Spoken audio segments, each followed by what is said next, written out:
Sacrificial embrace is a very tricky concept in which we override feelings of toxicity, discomfort, psychological abuse in our family, relational, or work contexts because we feel a deep sense of purpose and call to work with others, even at the expense of our own well being.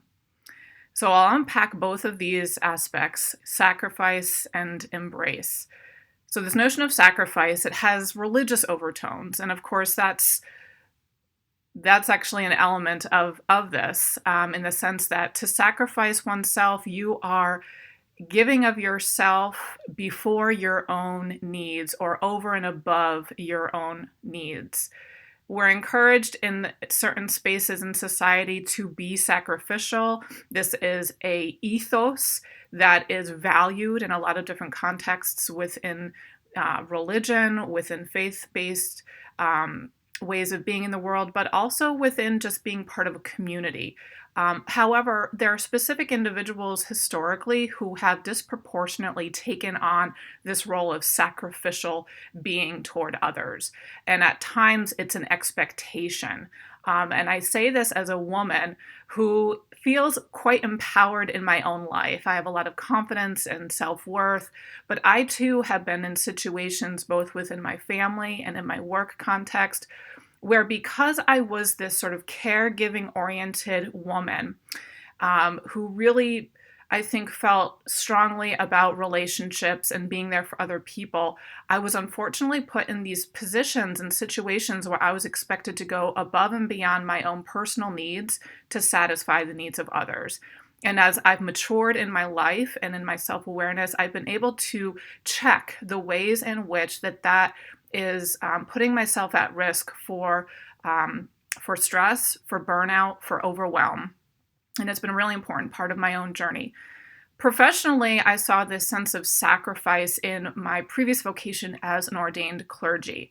And of course, there's theological threads here that reinforce this notion of sacrifice, of giving yourself for others at the expense of yourself. And so I found within this context as a pastoral leader, as a solo pastor, a senior pastor of two churches during the decade of my 30s, that I would override feelings of intense overwhelm or burnout because of the sense of call or purpose that I felt with this work as a pastoral leader.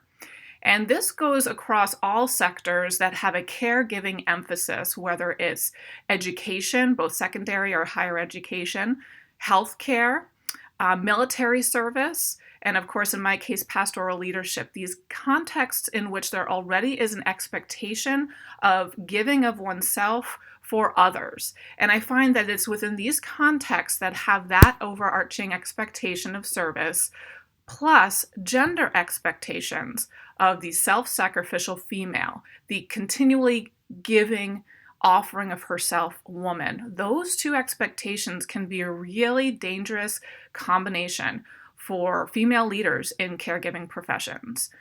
And so this concept of sacrificial embrace is something to be aware of, to not necessarily suppress your automatic desire to be there for other people, but if you are gated that way in your personal relationships or in your professional life, to be of service, to serve others in need, just to be very cognizant of the ways in which you may override your own feelings of psychological safety, comfort, well-being, because of the deep sense of purpose that you feel in your work. If you are saying, oh, that's just par for the course for this kind of work. Oh, I'm used to being frazzled at the end of the day because I work beyond my allotted work hours. Or being confronted with toxic individuals saying, I just have to take some more time off and do some rigorous self-care to be able to confront these toxic individuals. If you find yourself giving a self-narrative of explaining away situations in which you are no longer comfortable in these situations, you are exercising this notion of sacrificial embrace.